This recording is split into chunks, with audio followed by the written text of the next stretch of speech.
terima kasih atas pertanyaan bagus ini. Nah, saya kan keturunan Indonesia Timur, jadi saya belajar di Indonesia Timur.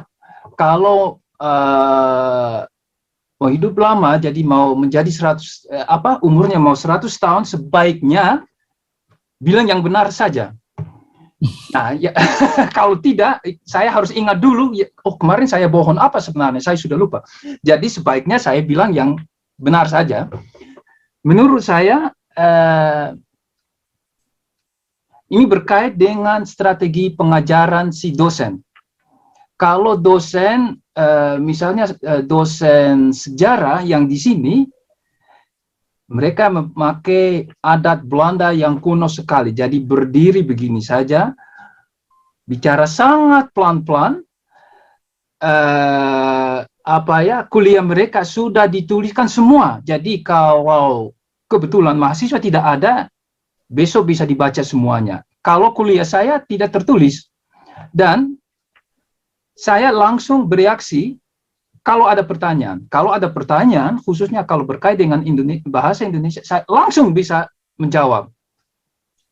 Itu sangat bagus, karena kadang-kadang ternyata dengan pengajaran bahasa bahwa khususnya orang sini tidak dapat mengerti sebenarnya filsafat bahasa Indonesianya.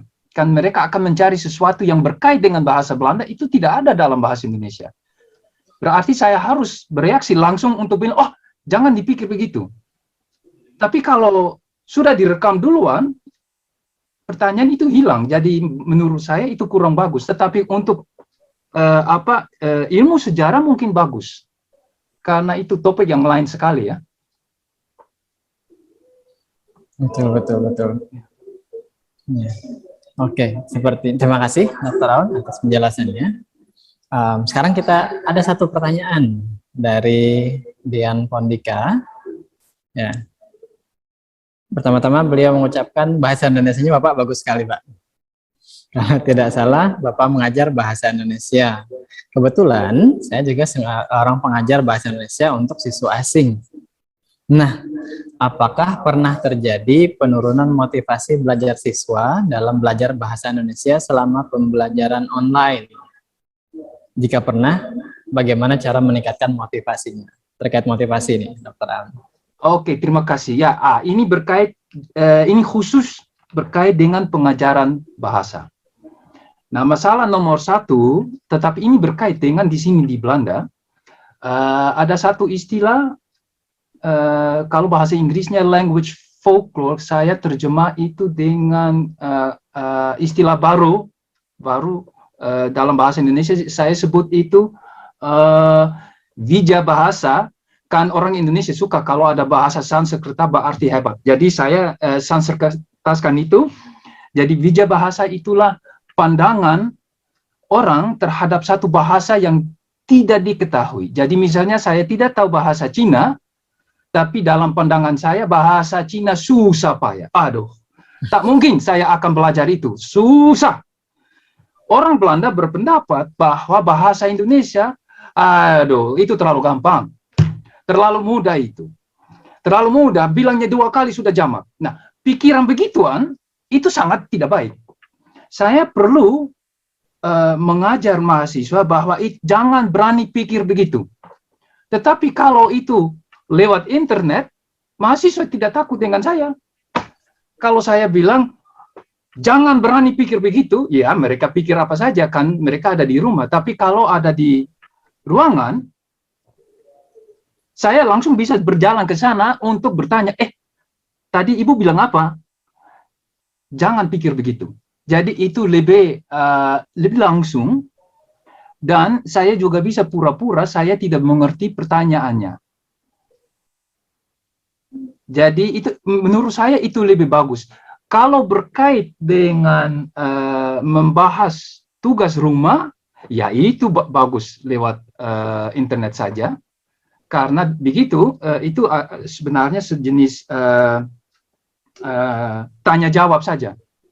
Harus buatnya gini, jawab yang bagus begini, selesai. Tetapi kalau berkait misalnya dengan pasif, aduh, Saya kemarin juga membuat ceramah tentang pasif, karena pasif ada dalam bahasa Indonesia tapi tidak dipakai seperti orang Belanda. Nah, itu cuma bisa dibahas kalau si dosen juga ada di antara mahasiswanya. Mungkin begitu boleh. Ya. Kalau terkait motivasi tadi, Dokter Aun, untuk meningkatkan motivasi belajar, kira-kira teknik seperti apa yang mungkin dari pengalaman Dokter Aun untuk meningkatkan supaya benar-benar motivasi walaupun pembelajaran online? Kalau motivasi misalnya untuk satu topik yang lebih abstrak itu sangat bagus kalau di internet boleh sekali, karena kita bisa mengarah ke satu video yang ada di YouTube atau di mana, lalu itu bisa dimainkan di sana. Dan orangnya bisa merekam diri, lalu kalau capek atau bagaimana, kalau sudah tidak capek lagi bisa cek lagi. Jadi itu boleh. Jadi seperti menurut saya kuliah sejarah itu selalu boleh. Atau linguistik teknis itu selalu boleh. Tetapi kalau berkait dengan pelajaran satu bahasa, biasanya kalau saya mau belajar bahasa Cina dan saya tidak tahu istilah pisang, saya langsung mau tahu apa itu pisang. Jadi saya tidak mau tunggu sampai kapan. Saya langsung mau tahu. Jadi itu bedanya. Dan kalau berkait dengan semangat, kita mau tuh mahasiswa harus semangat. Jadi sebaiknya kita membuat video yang hebat sekali dengan, jadi tidak seperti tadi tuh, dengan bunyi semua lengkap semuanya, itu langsung berarti bahwa si mahasiswa lebih cenderung untuk mendengarkannya penuh. Masalahnya kita tidak bisa mengontrol si mahasiswa karena tidak terlihat. Kalau di kampus kita bisa kontrol, tapi kalau di rumah ya kita tidak tahu. Iya. Masih ada hubungannya dengan pertanyaan selanjutnya ini, Dokter Aun. Pertanyaan dari Samsul Habib dari Surabaya. Selain yang linguistik dan sejarah tadi mungkin ya. Beliau mohon izin bertanya, dari pengalaman Dokter Aun secara daring mengajarnya, mata kuliah apa sih sebenarnya yang sangat cocok untuk diajarkan secara daring ini? Yang sangat cocok itu berkait betul dengan, menurut saya kalau berkait dengan bahasa, sejarah bahasa misalnya, itu sangat aman karena itu berkait satu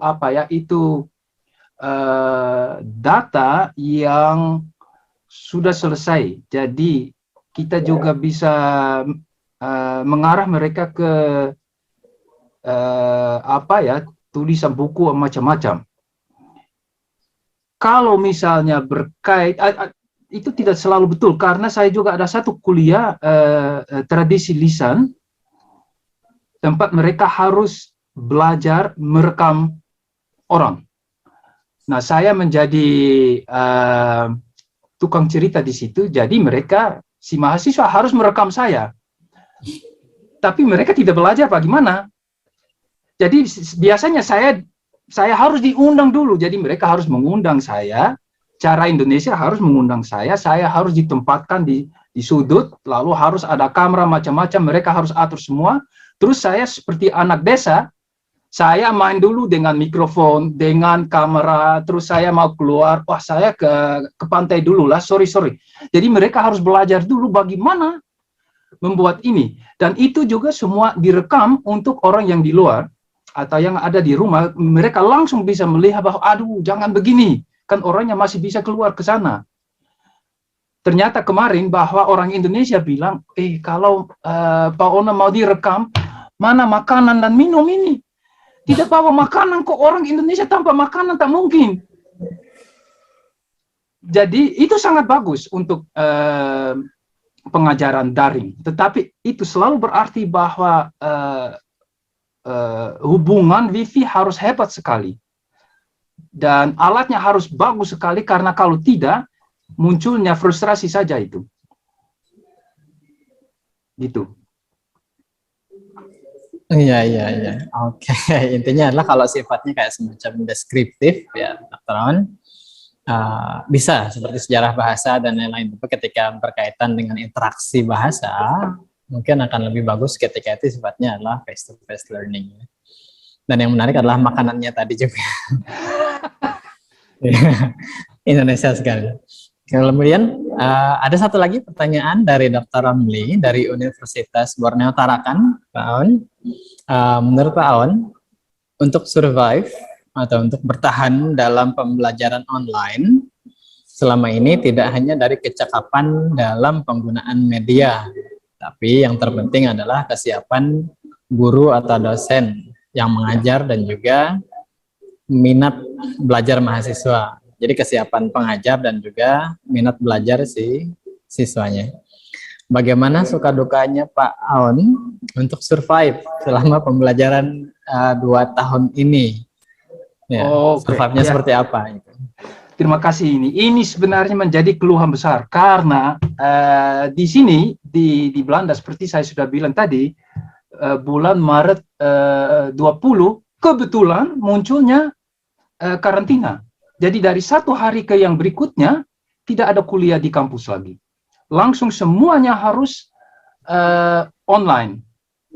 Tapi si pengajar tidak tahu buatnya bagaimana. Kami tidak belajar itu bagaimana ini. Saya juga tidak tahu. Kebetulannya saya sampai di sini ternyata universitas tertutup. Saya tidak bisa masuk. Loh, buatnya bagaimana? Terus saya dapat kabar harus dari rumah. Harusnya begini-begini. Berarti saya harus belajar dulu bagaimana dibuatnya. Ya ampun. Saya biasanya sudah ada masalah besar dengan laptop saya itu. Saya harus minta bantuan dari anak saya, maunya mainnya begini, bagaimana ini? Itu makan waktu si mahasiswa masih menunggu. Waduh. Jadi saya stres banget ya. Kalau itu. Stres terus itu. Apalagi saya ada satu kolega, beliau mengajar bahasa Tibet klasik. Aduh kasihan. Beliau umurnya sudah dekat 70 tahun. Beliau tidak terlalu tertarik pada ini lagi. Ya biasanya nelpon saya, Pak Ona buatnya bagaimana? Saya juga harus langsung jawab. Saya juga tidak tahu buatnya bagaimana ini. Jadi itu sebenarnya masalah. Jadi sebenarnya kalau pengajaran daring mau menjadi satu sukses, itu berarti bahwa semua orang harus belajar itu duluan. Dan si pengajar ITC itu, saya minta maaf, tapi jangan pura-pura bahwa si dosen itu terlalu bodoh. Kan biasanya si ahli ITC itu selalu kira, aduh ini ada satu yang bodoh lagi kan. Saya harus menjelaskan apa saja. Iya Pak Ona, di situ ada angka 1, mohon ditindas angka 1 dulu. Gitu. Jadi ini menimbulkan stres sekali kan kita sebagai dosen menganggap diri sebagai orang yang tahu tentang topiknya. Tetapi alatnya saya tidak tahu kok. Saya ahli tradisi lisan, berarti lisan, bukan yang ini. Jadi itu masalahnya, dan saya yakin bahwa itu bisa menjadi sukses kalau kita melihat universitas di University of South Pacific di Fiji.